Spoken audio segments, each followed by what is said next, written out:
Mesdames et messieurs, chers téléspectateurs, fidèles internautes et abonnés sur mes différentes plateformes sur les réseaux sociaux, bienvenue. Bienvenue ici à Bamitra Cameroun.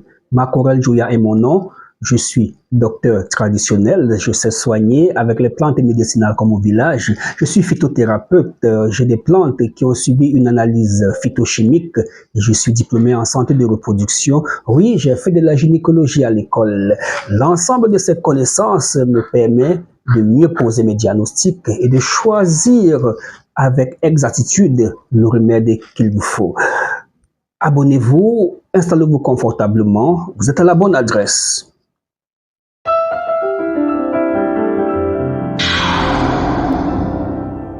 Mesdames et messieurs, merci d'être restés des nôtres. Aujourd'hui, nous parlons de la stérilité féminine, mais d'un aspect particulier, la stérilité féminine secondaire.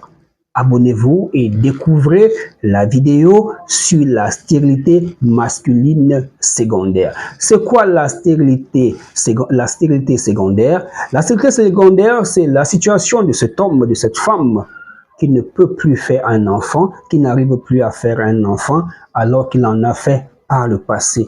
Dans le cas d'une femme, qu'est-ce qui peut expliquer le fait qu'une femme qui a accouché tout récemment ne parvient plus à tomber enceinte?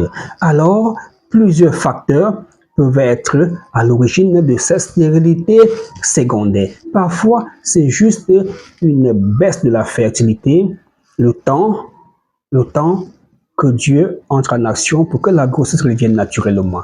Parce que, retenez bien, un rapport sexuel à la période de fécondation avec le présent de la glaire n'est pas forcément égal à une grossesse. Ça me fait penser à cet homme qui est venu de France pour enceinter sa femme au Cameroun et reparti.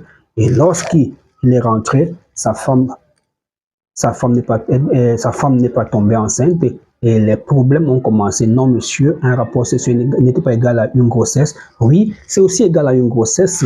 Voilà pourquoi c'est aléatoire. Parlons de stérilité secondaire chez la femme. Un accouchement. Vous accouchez, au moment de vous nettoyer, il y a des lochis. Les lochis sont des débris de sang qui restent et qui peuvent obstruer les trompes. Vous accouchez, après la prolactine, c'est l'hormone qui permet au sein de couler. D'accord? Les seins coulent, vous allaitez votre enfant. Et après, vous sévrez l'enfant, mais le taux de prolactine est toujours élevé dans votre corps. Ça bloque votre ovulation. Vous avez très bien accouché, mais lors de votre passage aux suites de couches, les suites de couches, c'est cette chambre où vous sortez de la maternité, vous y allez, vous avez chopé une infection, une mauvaise pratique des toilettes intimes, vous avez chopé une infection, ça peut vous obstruer les trompes. Le jour de l'accouchement, le bébé est sorti, le placenta est resté, on a tiré sur le cordon ombilical pour enlever le placenta refuse de venir, on a tiré un peu fort, ça a gratté, ça a lésé votre utérus, vous avez saigné, on a tout nettoyé et il y a une synéchie, une plaque comme une cicatrice qui s'est formée. Vous avez bien accouché, mais entre-temps, vous avez eu une infection, les trompes sont bouchées.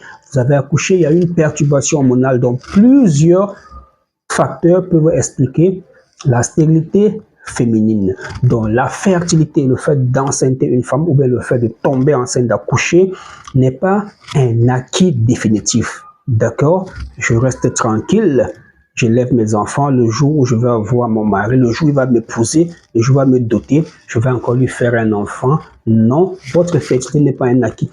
Plusieurs facteurs dépendant de vous ou de votre environnement peuvent vous rendre stérile. Même déjà l'alimentation.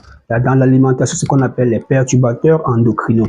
Dans les boissons, il y a des conservateurs. Dans la viande, il y a des choses qu'on met pour que la viande ne puisse pas pourrir vite. Comment fait-il qu'on peut accrocher un gibier en pleine journée? On vend, en fait, je veux dire, de la viande de bœuf, comme c'est le cas ici en Afrique, on vend le soir, on revient vendre, ça ne pourrit pas. Donc, il y a plusieurs choses. Alors, faites comme cette femme. On va lire sa capture d'écran. Bonjour docteur, j'espère que vous allez bien. Je reviens vers vous car j'aimerais savoir si vous avez des pistes de traitement pour moi. Depuis mon accouchement, les kystes sont revenus, mais depuis quelques semaines, il y a un kyste qui s'est percé et qui n'arrête pas de me faire saigner. J'ai vu mon gynécologue qui m'a dit d'attendre 2 à 3 cycles supplémentaires car selon lui, il s'agit d'un kyste fonctionnel qui disparaîtra. D'accord, oui, il a raison, mais c'est un kyste qui suinte. Où est-ce que va ce liquide? Demain, on te dira, tu as de l'eau dans les trompes, tu as une hydrosalpince et tu ne sauras pas comment c'est arrivé. Alors, ça c'est un exemple parmi tant d'autres. Donc, après son accouchement, elle a un kyste, ça commence à se compliquer. Elle a pensé immédiatement à son docteur Joya préféré. Elle m'a contacté, j'ai envoyé les remèdes.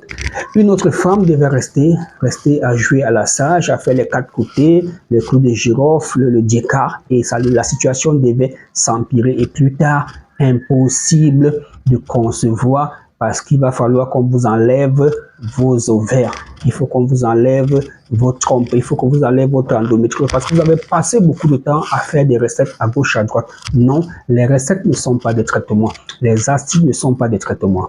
À bientôt et surtout ne venez pas acheter un paquet de remèdes comme ça. Non, cherchez le docteur Joya parce que vous voulez vous faire suivre. Bonjour docteur, j'ai envie de me faire suivre chez vous. Combien va coûter mon traitement? D'accord. Docteur Joya, combien vous vendez le remède de fibromes, le remède de myome? Enlevez ce langage, ça c'est un langage modèle. Vous n'irez jamais au village voir un papa dit bonjour papa, je suis venu acheter les remèdes de fibromes chez vous, je suis venu parce que je ne tombe pas enceinte, je suis venu vous voir pour acheter le remède de l'accouchement. Non, papa, je suis venu vous voir parce que j'ai un problème et j'aimerais me faire suivre par vous. Et le père va dire oui ma fille, donne-moi comme ça. Ce que vous donnez au papa, vous n'achetez pas le remède. À bientôt.